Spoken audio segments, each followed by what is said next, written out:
Borobudur, the mountain of stone lost for 1,000 years. Hey everyone, and welcome to this explainer. Today, we're setting the stage for what is honestly one of the most awe-inspiring architectural mysteries in all of human history. We're going to explore this breathtaking ancient marvel that somehow ended up hidden away deep within the incredibly dense, vibrant jungles of Java, Indonesia.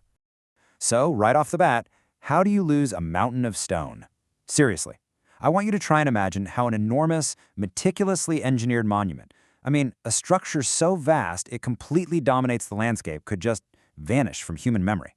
We're not talking about something destroyed by war or dismantled for parts. It was entirely forgotten by the very people living right next to it for generations.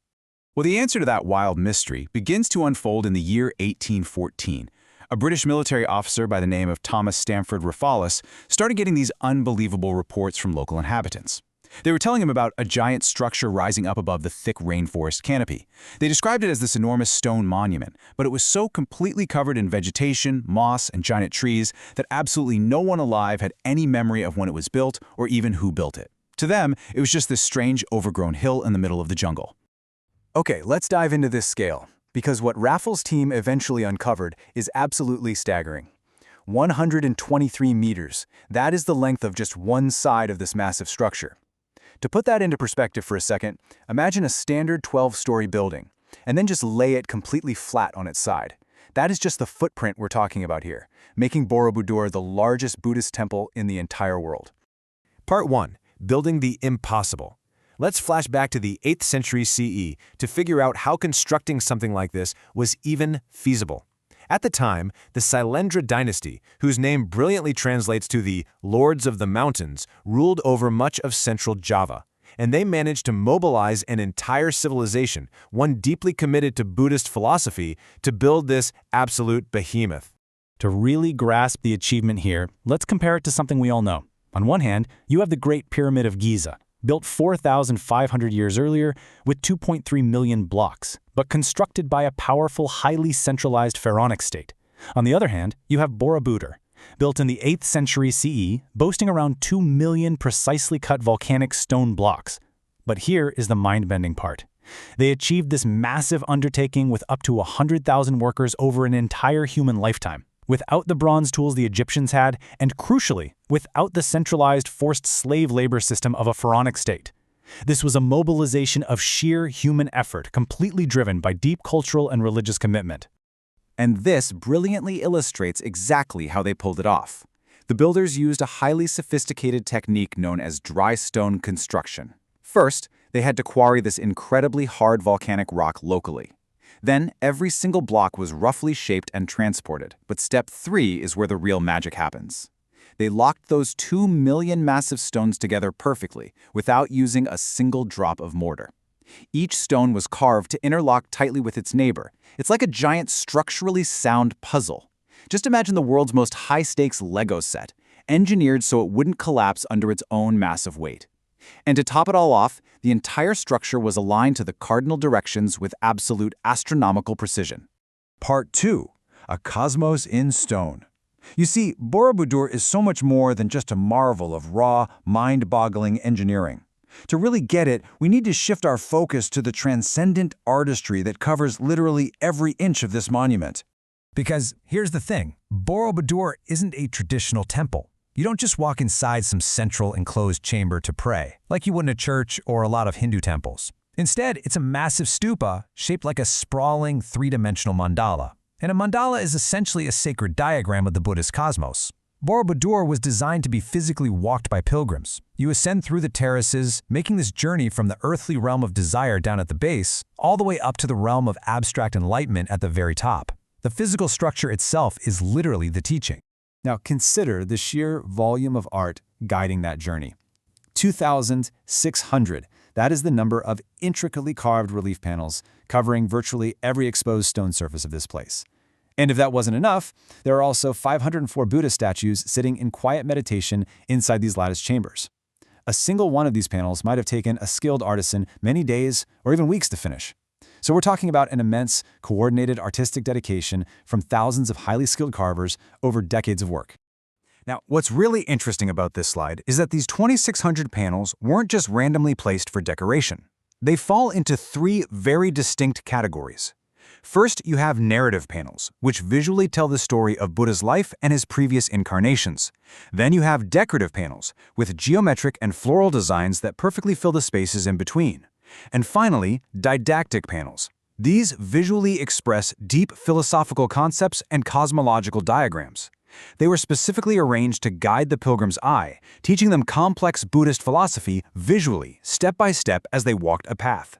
Part 3. Erased by the jungle. So, how does a bustling, sacred, and frankly massive center of civilization just disappear? Let's pivot to the dramatic, violent disaster that wiped Borobudur off the map entirely. The tragedy unfolds incredibly fast. Following its construction in the 8th century, it was this thriving religious center for about 300 years. But then, right around 1006 CE, Mount Merapi, which is a highly active volcano less than 50 kilometers away, violently erupted. It choked the entire monument in thick, heavy volcanic ash.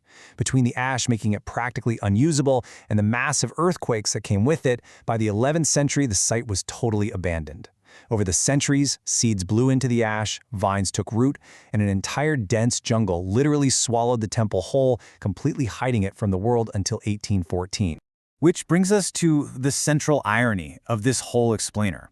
Buried under all that volcanic ash and swallowed up by a deep forest ecosystem, Borobudur was actually saved from destruction by being forgotten entirely.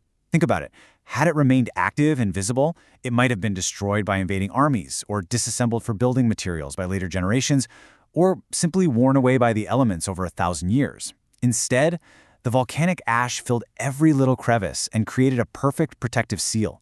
It was preserved almost perfectly precisely because it was completely erased from human memory. Part 4. The 1814 Revelation. This brings our narrative full circle, back to 1814, when a Dutch engineer named H.C. Cornelius, acting under Stamford Raffles' orders, finally began the monumental task of hacking away that thick jungle canopy. When the drawings and reports of this clearing operation finally made their way back to Europe, the sheer disbelief among Western scholars was just palpable. To them, it seemed too big, too old, and way too perfectly preserved to actually be real. It was as if this hidden, completely intact temple that rivaled the scale of Angkor Wat had just magically emerged out of local myth and rumor to completely shock the archaeological world. Part 5. Preserving a Sacred Giant. Let's fast forward to the modern era. Today, saving Borobudur has become a constant, grueling battle against the elements and, surprisingly enough, against its own popularity. So the crucial point is this really tough modern paradox. Clearing away that protective jungle actually exposed the highly porous volcanic stone to the world. Now it faces constant aggressive threats. Rain seeps right in. Algae, lichen, and larger plants immediately try to take root in those ancient crevices. And when the stones weather and shift even slightly, it ruins that brilliant 8th century dry stone drainage system we talked about earlier. On top of all that, there's severe daily wear and tear from modern mass tourism. This rapid decay builds into a really complex modern identity crisis for Borobudur. On one side, you've got the tourist experience. We're talking an overwhelming 3 million annual visitors. The constant foot traffic and the touching of the stones are directly rubbing away and destroying the intricate ancient reliefs that artisans spent decades carving. But on the exact same site, it remains a genuine spiritual center for pilgrims. Buddhist monks still conduct sacred ceremonies here, keeping its original meditative and philosophical function totally alive today. To combat this rapid decay, some massive interventions have been necessary. Back in the 1970s and 80s, UNESCO undertook a multi-million-dollar project to literally disassemble portions of this giant stone puzzle, install modern water drainage, repair the damaged blocks, and then meticulously put the whole thing back together again.